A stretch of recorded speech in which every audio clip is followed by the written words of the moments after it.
Joining us this morning, the last candidate to jump into that race, Jonathan Dunkley. Jonathan, welcome to the show. Good morning, Jessi. Thanks for having me here. I'm glad to be here this morning with you. Yeah, thank you for joining us. And so you're an administrator at the Clinton School for Public Service, and like I said, the fourth candidate to kind of jump into the race. And so why did you get in, and then what kind of sets you apart from the three other candidates who we've heard from? Fantastic.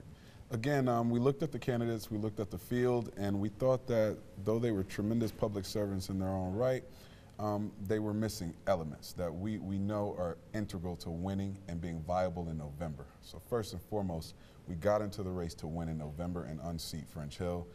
This seat can be flipped. It's now, but we can't allow, I don't know how to put this, party politics to play. The people are going to speak in this race, and I think we'll see a large turnout for early voting. And what makes me different from the other candidates is that this is my first time jumping into politics, and I know Gwen Combs, this is her first time as well. I'm a little bit more unique in the sense that I've been around government at high levels, having an opportunity to work for Governor Mike Beebe, having an opportunity to oversee the American Recovery and Reinvestment Act, which is often referred to as the stimulus program. So those opportunities gave me a chance to work with an executive, hone my skills, then go out and do what I love doing best, work with young people, mentoring them, working with kids that were leaving the state's foster care, where I had another opportunity to administer federal programming that incentivized human behavior, right? And so it didn't kick people when they were down. It allowed kids that were in foster care to remain in the state's care until the age of 21. So when we talk about what sets me apart, it's that kind of executive level experience coupled with my ability to work in difficult settings that I think, really makes for a good option for people looking for a progressive candidate who is unequivocal about progressive values. Each one of the other candidates will parse around on issues in their own way. So Clark Tucker says things along the lines that he's going to protect Americans' access to their health insurance as if that's what people want. People want cheap health care. It's not necessarily an insurance premium that they're after. Talk about Professor Spencer. He speaks about not being able to be bought and campaign finance reform. Those are fantastic issues that we have to address, but people want money in their pocket at the end of the day. And so when you look at us, and when you look at Team Dunkley and this movement of people from throughout the district coming together and saying, you know what, we believe that healthcare should be an affordable right for all of us, right? Something that once we've paid taxes, we don't have to, at the point of service, pay additional funds for, or worse, get home after the x-ray and get another bill. After you've already paid your deductible, you've already paid your premium, and then you get an extra bill that's not covered by anyone for some reason, right? And so we feel like we can move away from profit-centered policies and move towards people-centered policies, and that's why people are joining our campaign and are excited to contribute and excited to vote. And again, we're looking towards tomorrow when folks get out and start voting. We hope to see numbers like we've never seen in this state. Yeah, we very well could. And I mean, you definitely call yourself the most progressive candidate for how you believe in healthcare, but also different things like, a $15 an hour minimum wage and then debt-free college. Yes. So how are those different parts of your platform, do you think, being perceived by voters?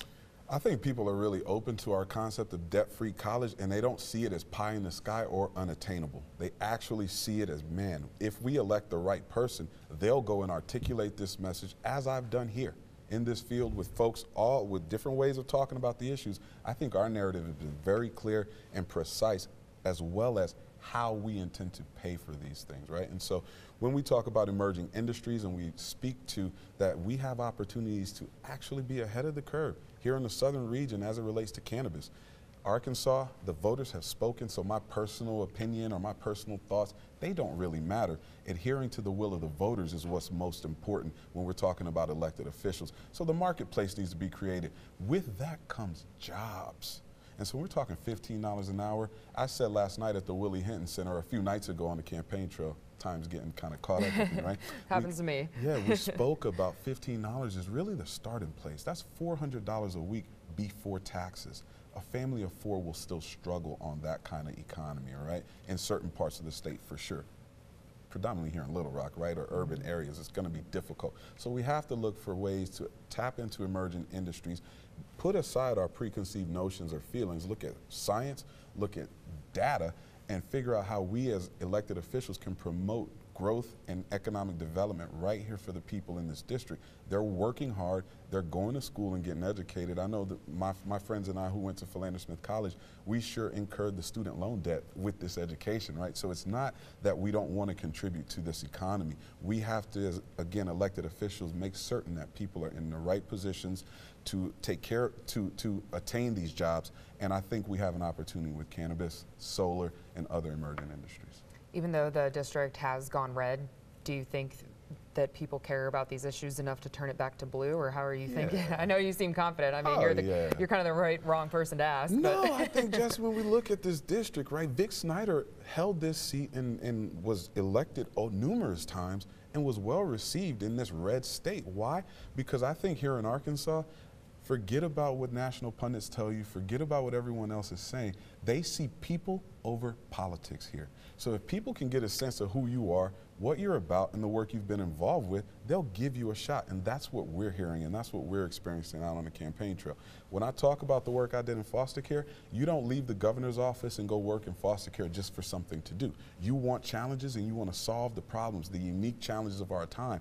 That's what motivates me. And right now I see healthcare and education debt-free as an opportunity. In Arkansas, again, when we talk about being ahead of the curve, the scholarship lottery that's in place, that provides an opportunity for young people right now, as long as they have Pell Grant and work study, which are federal resources. Couple that, there are opportunities, particularly for certification and trade programs. We'll keep pushing that. We need young people involved in those kind of programs. And we work on that kind of stuff in our mentoring program, making certain that young people understand what's best for them. And I think it goes hand in hand. Education and economic development, they go right there together. Let's talk about some of these national pundits. I mean, everybody really around the country is looking at AR2. Yes. And, you know, politicos seem to think that Representative Tucker kind of has this inside edge, and that if he wins, he increases the likelihoods of Democrats taking the House. Yes. What do you think about this? Does that frustrate you that people are already kind of throwing around Tucker as the nominee? It's great. Really? It is fantastic. From our position, we just got into this race February 28th. That anyone now is looking at this race, I think it's indicative of what we brought. A tremendous amount of energy, and that they're looking at Mr. Tucker is fantastic, because as they continue to move through the candidates, they have to give us a serious look. We know about our record. We know we're credible out here. Not only that, the work we've done speaks for itself. I would put the work we've done in this state, right here in this district, up against Clark Tucker, Gwen Combs, Paul Spencer, in no disrespectful manner. Only to say we're just as viable, if not more viable, because the thing that Politico and all these other folks forget about is that I can tap into a demographic and a constituency that predominantly, most of the time they don't vote. And why? Because they're not interested in the same type of candidates that those national pundits love to put up in front of us and say, here's your person. And we saw that on a grand scale in 2016. As much as I love Hillary Clinton and as much as I love the Clintons in general, I don't know that she was the best candidate of the two when it relates to Bernie Sanders. And as things came out, we saw the National Party having some influence on the candidate. And what I'd ask is that these folks stay on the sidelines, let this play out with the voters, and then get a sense after the primary who the clear choice will be. We're pretty certain that the people here in Arkansas, they've been fooled before with these folks coming in and kind of getting a candidate groomed for this stage. We've said there's no coronation here. There's no path to this seat in Congress because you served in the State House, or because you're a teacher, or because you're an administrator. We think the key here is passion, energy, and clear policies. And when you take a look at all four candidates, we just feel we're cut above when it comes to all of those categories and attributes. Something that hasn't come up yet is Second Amendment rights, but that did recently come up at a debate that you were at. Yes. You were saying that some of your opponents who are in favor of stricter gun laws may be kind of leaning more toward feelings than facts. And so when it comes to the facts, how do you see this debate playing out? And then do you have certain measures that you would like to see passed if you were elected to Congress? Yes, absolutely. So I guess that's that kind of higher ed administrator in me. I think research is important, and that we should take it into consideration before we emotionally just say, well, we need to change this or we need to change that. And I'm not, again, critiquing anyone in a negative way. I just say sometimes we have to take a step back and figure out what's the best way to communicate and discuss this issue, because emotions run high. I'm in Arkansas. I love this state. My neighbors hunt. They have guns everywhere. I carry. there's no issue with guns to us and to this campaign. The issue is about senseless gun violence and how we address that. And I don't know that we've adequately looked into the root causes to this senseless gun violence, where kids can be killed in elementary school. And I mentioned in Las Vegas the tragedy that happened there, and then you go to Parkland, Florida. We as a country, it's not about pointing fingers at the ones who want to protect the Second Amendment right in my book. And it's not their right. I mean, it is their right, but they shouldn't take time to point fingers at the left because they're upset about kids dying either. I think there's time for us both to say, look, we just need to come together and figure out the best way we address this problem. So when you talk about policies or what I like to see implemented from a federal level, I'm glad to see as a part of the past budget bill that was just passed, provisions for CDC funding into the research into why we have this gun violence to begin with. I would hope that that's a nonpartisan endeavor, and that what we find from that is there are some key elements to why we have access to the guns in the way we do and why violence erupts. From that, I think we have a much better argument when we say, let's ban this, or let's stop this, or let's change the age to this. Right now, I just think it's an emotional conversation from both sides. And I think, again, as the adults in the room, we have a responsibility to say, let's temper down our frustrations and anger on both sides, and let's try to hear each other. And it's definitely worth noting, too, that you're the only black candidate in this race. Oh, yeah. We love talking about that. Yeah, so if you're elected, I mean, you'd be the first black member of Congress ever from Arkansas. Yes. That's a big deal. What are your thoughts on bringing that perspective to Washington during the Trump presidency? Oh, I think there's an opportunity to speak with Donald Trump. I know the black community is irate with Kanye West right now, right? But I was reading. That was really interesting. That's a whole other conversation, right? We could go, yeah, on and on about Jesus, right? But yeah, Kanye. I think what intrigues me is that he wants to have dialogue. He's a weird kind of guy, right? But he wants dialogue, and I can't fault him for that. I'm not here to defend him or say I agree with him, but I think there's something to be said about reaching across the aisle in whatever way you can, whatever platform you have, and say, look, we have to have conversations.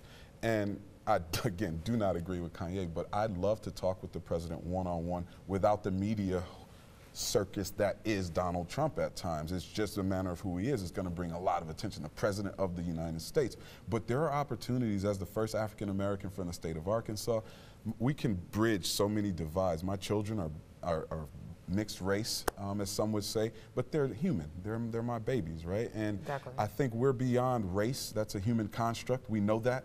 We know men made that up. It has nothing to do with our biology or our DNA. And so we are at a point now where, again, we can model appropriate behaviors to young people, that this state isn't what people say it is. My buddies, I grew up in Orlando, and they said, when are you moving back to Florida? And I say, man, I haven't been there in over 15 years. Arkansas is home, and I love it here. And so being the first African-American candidate to hopefully win this congressional seat and represent the interest of everyone is what thrills me, is that I have an opportunity to make people of all races proud. My Asian friends and family, my Indian American friends and family, black, white, it matters not. Out of many, we are one, and we have an opportunity to unite on common issues that impact us all. The issues of healthcare, the issues of education. You won't speak to too many educated people who don't see that as valuable, no matter what race they are. But again, I think it's a testament to the state of Arkansas that we have an African-American candidate in this race. I've been groomed here. I grew up here as an adult, as I say. I wasn't born and raised here, but as a young man, this is where I grew up. And this place is a special and unique community. And it's had its own challenges. The integration of Central High School, there's still a racial divide in some parts of town, and I think now it's more based on socioeconomic factors more so than people just want to be bigotry towards each other. And I've lived throughout the South, and I've lived throughout this great country in different ways. I've lived overseas while I was a student at the Clinton School, and I'm thrilled to call Little Rock, Arkansas home and to have an opportunity to represent the people here in this great district. And yeah, I'm African American, right? So it's great. All right. Well, hey, Jonathan, thank you so much for joining us right ahead of early voting starting tomorrow. Thank you. If I could, visit votedunkleyar.com and go vote. Please have your voice heard now, May 7th through the 22nd. Thank you.